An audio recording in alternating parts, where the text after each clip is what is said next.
घंटी बज रही है, नगाड़े बज रहे हैं, पुष्प बरस रहे हैं। आ चरण में, आ चरण में, आ चरण में, चरण में आने से मनुष्य का आचरण सुधर जाता है। हमारे घर गुरुजी आते हैं, हम कहते हैं जाओ बेटा, वो गुरुजी आए जाकर के प्रणाम करो। बच्चा दौड़ करके प्रणाम करता, गुरुजी प्रणाम। देखो बेटा वो तुम्हारे पिताजी आए, जाओ प्रणाम करो। बालक दौड़ के जाता, पिताजी प्रणाम।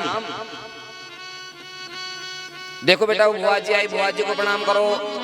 वो तुम्हारी मौसी आई, उनको प्रणाम करो। वो तुम्हारे मामा जी आए, उनको प्रणाम करो। बच्चा दौड़ करके जाता है और दंडवत करता है, प्रणाम। भाई चरणों की वंदना क्यों लिखी? आ चरण में, आ चरण में, चरण में आने से मनुष्य का जो है आचरण सुधर जाता है, इसलिए चरणों की वंदना लिखी गई है। क्योंकि चरणों का बड़ा महत्व है। जिन चरणन से निकली रे गंगा, शंकर जटा समाई। गंगा कहां से निकली है? ब्रह्मा के कमंडल से गंगा निकल करके आई और ब्रह्मा जी ने भगवान विष्णु के चरण धुलाए, और चरण धुला करके जो पानी बह रहा था ना,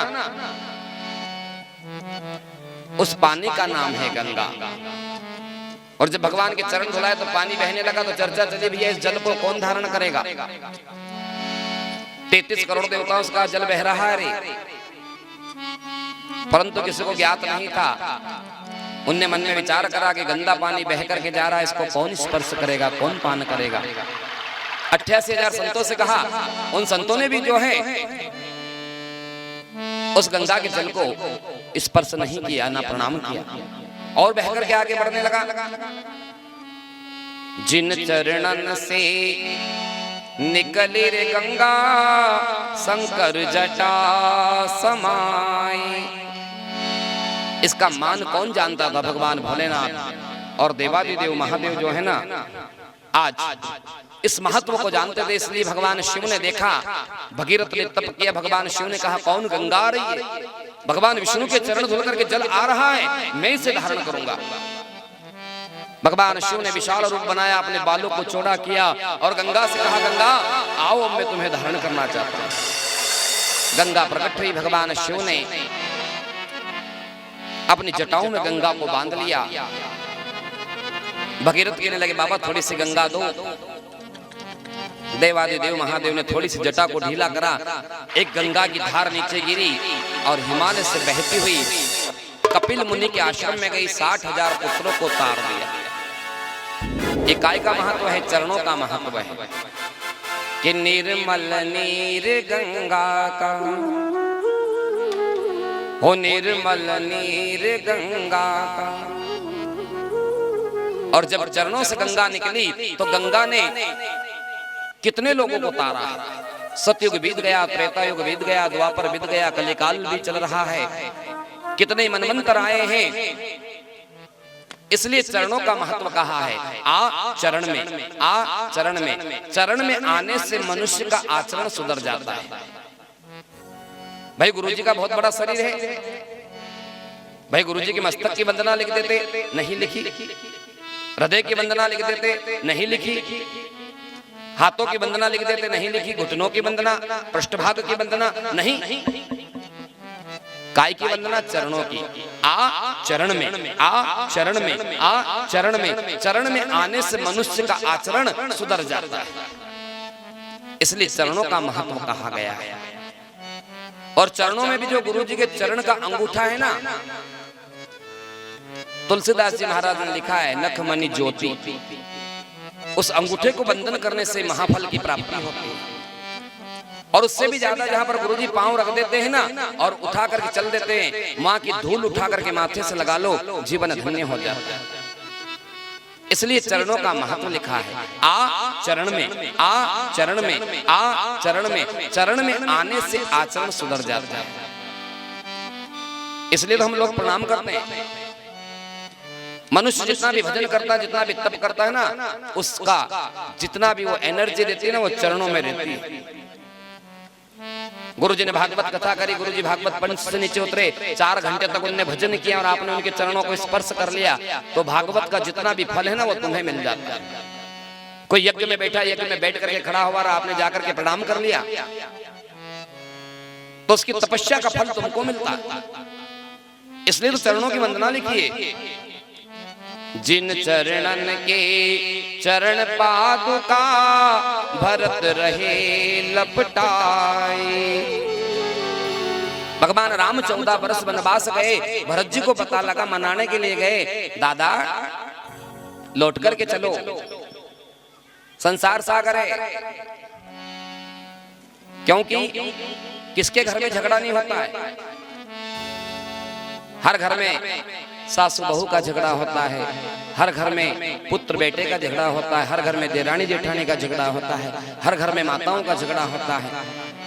मेरी माँ ने अगर थोड़ा बहुत कुछ कह दिया तो इतना बुरा क्या मानना भगवान, चलो लौट चलो वापिस। राम जी ने कहा नहीं रे, अब मैं लौट के नहीं जाऊंगा।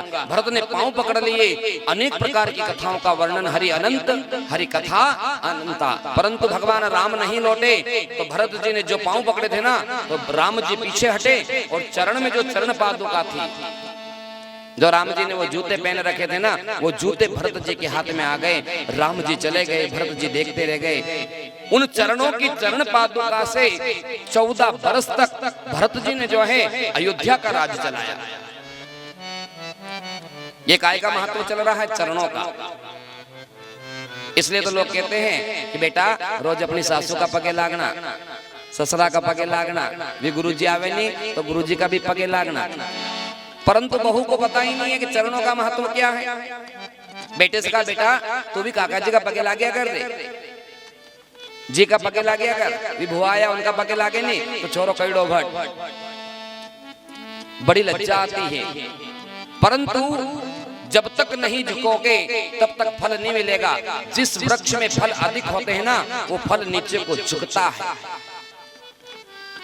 इसलिए आ चरण में, आ चरण में, आ चरण में, चरण में आने से आचरण सुधरता है। हमारे घर मेहमान आते तो क्या कहते हैं, आ सोफे पे बैठ, आ गादी पे बैठ, आ पलंग पर बैठो, आओ विराजो। इसलिए आ चरण में, चरण में एक बार गिर जाओगे तो आचरण सुधर जाएगा। और सबसे बड़ा फायदा यह है कि रोज प्रणाम करो, जैसे भगवान राम करते थे। प्रातः काल उठ के रघुनाथा और मात पिता गुरु ना वही माथा। प्रातः काल उठ कर के माँ को प्रणाम करो, गुरु को प्रणाम करो, संतों को प्रणाम कर लो। बस इतना कर लोगे तो जीवन धन्य हो जाएगा। इसलिए आज चरणों का महत्व बताया है। आज चरण में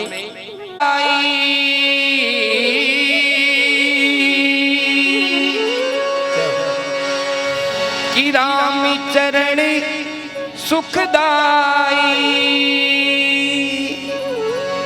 कि भजो रे मन राम चरण सुखदाई।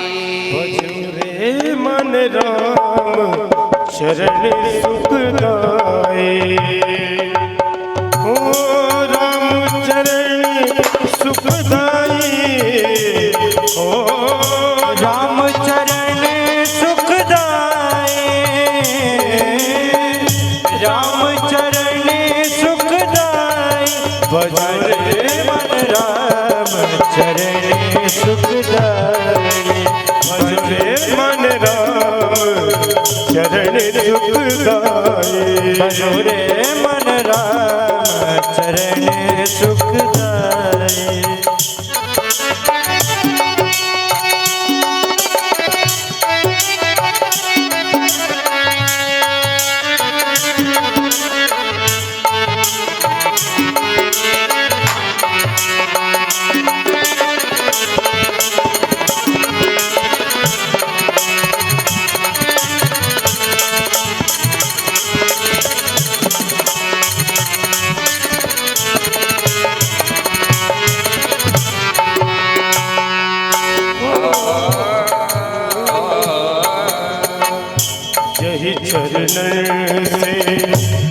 निकली सुरी से शंकर जटा समाई। इन चरणों से निकली गंगा शंकर जटा समाई। जटा शंकरी नाम पड़ो है, जटा शंकरी नाम पड़ो है। त्रिभुवन तारन आई, त्रिभुवन तारन आई। भजो मन राम चरण सुखदाई। भजो रे मन राम चरण सुखदाई। हरि हरि बोलो।